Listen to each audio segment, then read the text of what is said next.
Hey guys, welcome back to my YouTube channel. My name is Maria. If you watch this video and you enjoy it, don't be shy, hit the like button and subscribe to my channel for any future videos on narcissistic abuse recovery and complex post-traumatic stress disorder. Today I have a video for you on narcissistic grandparents, and then I'll break down 3 different things that you may be dealing with in your own family dynamic. The first thing I want to point out is that when we say narcissistic grandparents, we're talking about people who have emotionally abused their own children for a number of years. So maybe you are the child of a narcissist, right? So you may have gone through long-term emotional abuse to the point in which at some point in your life you develop C-PTSD, which is complex post-traumatic stress disorder. This comes from long-term emotional abuse. So we're not talking about a grandparent who plays the victim saying, oh, I'm lonely or no one comes to visit me. No. We're talking about people who have been emotionally unavailable to their children for years, okay? So now that we have that out of the way, something to look out for when we're talking about narcissistic grandparents is just that they are going to play the victim in many ways, okay? It might not be, I'm lonely, I'm, not feeling well, and so I need you to drop everything in your life to help me. There may be dramatic things that happen in their life. Whatever it may be, there will always be that underlying playing the victim role. Okay, why?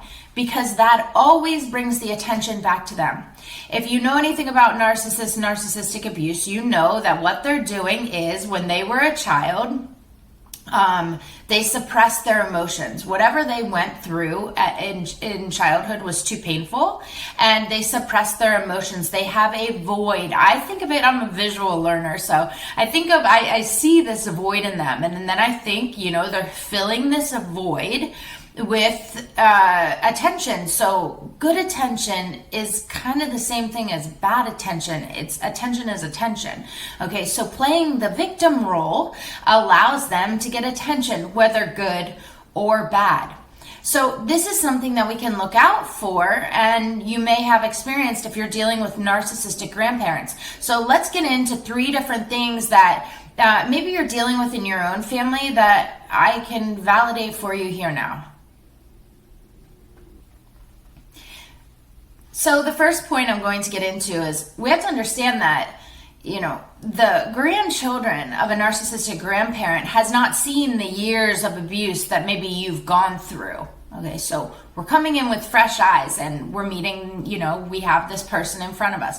Now, we have to understand that because they have not felt this abuse, because they have not gone through the complex post-traumatic stress disorder, they have not felt the manipulation, they have not felt the gaslighting or the having a parent who's so emotionally unavailable, they're not going to react to this victim mentality the same way as maybe you would.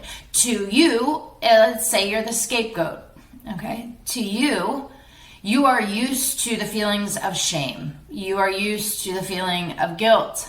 Okay, maybe the feeling of embarrassment. Regardless, when a narcissistic parent, or in this case, the grandparent, is playing the victim role, their grandchild might see this as, this is someone that doesn't have friends. This is someone that's, doesn't have people around, and they feel bad for them, and they're understanding them with compassion, which is amazing, but without knowing the years of abuse that they've put you through.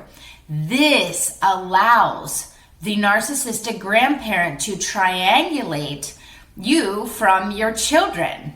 Okay, so now, because as children of narcissists, you may be used to having a false narrative put on your life, right? Do you hear things and do you speak to yourself thinking like, I'm not good enough, I'm not worthy? Are these things that you've gone through or you've thought about yourself in your life? Okay, well, these things are placed on our lives. These are outside voices that were either told to us or someone made us feel this way. Okay, so I call these the narratives that are put on our lives. So now when you have children and the narcissistic grandparent can play the victim role and the child steps up to the plate and starts having compassion and feeling bad for the narcissistic grandparent, you are going to react differently to that, right? Because of what you've endured. This can then allow the narcissistic grandparent to go back and say, see, your mother or your father doesn't have compassion for me. They're not good people. Okay, and they can create more narratives in your adult life about you and triangulate, which means create a wedge between you and your child. This is the first thing that you may notice, if you are dealing with a narcissistic grandparent. The second thing that I just want to validate for you, if you are noticing this about a narcissistic grandparent in your family, is that everything is superficial, right? So it's all about giving gifts and not deep connections. So the thing that I think about with narcissists is that they're very upfront, like it's very surface level, right? So I was talking about that void that they have, that they fill with people's with the attention of people, right? So the supply, we call that the narcissistic supply. So I think of that like we can't get deeper than that, right? Like we can't get deep down into what's really going on with a narcissist because they don't even want to see what's going on with them inside. So there is no way of having deep connections with them. Now, maybe in the love bombing stage, they are mirroring you, so you may feel as if you have a deep connection with them. But so with grandparents, you may notice that with your children, with the grandchildren, they may not have deep connections with them, but they are definitely good at giving gifts.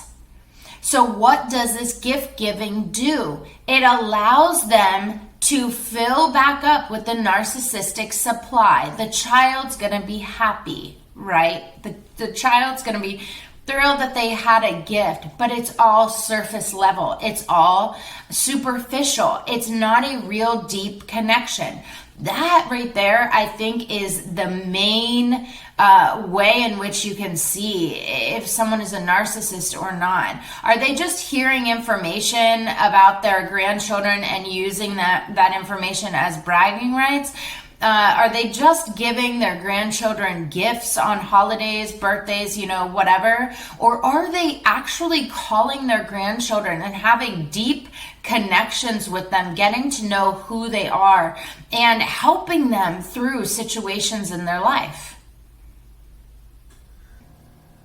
The third point I just want to touch on in this video is that it's always going to be about how you make the narcissistic grandparent feel.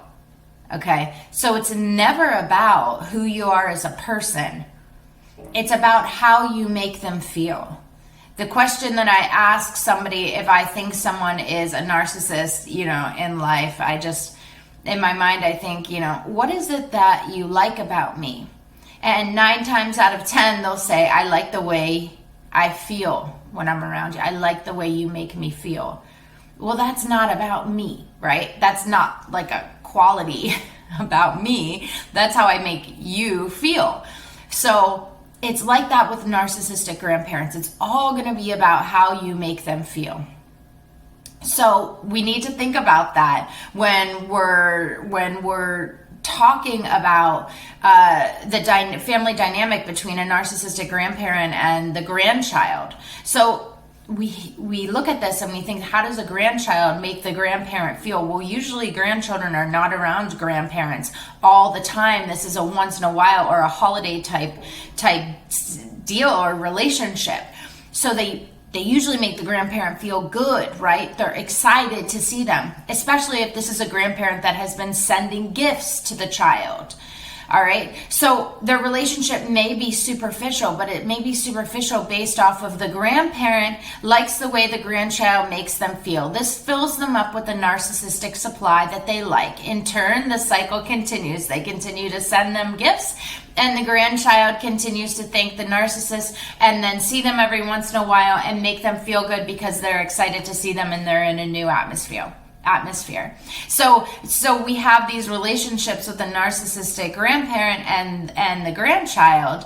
And then we have to think about this parent who has been abused for years. This is very similar to the relationship that someone who's in a narcissistic love relationship has kids with a narcissist and then they get divorced. The kids, a lot of times, look at the narcissistic parent and they don't see all of the emotional abuse that their parent has gone through.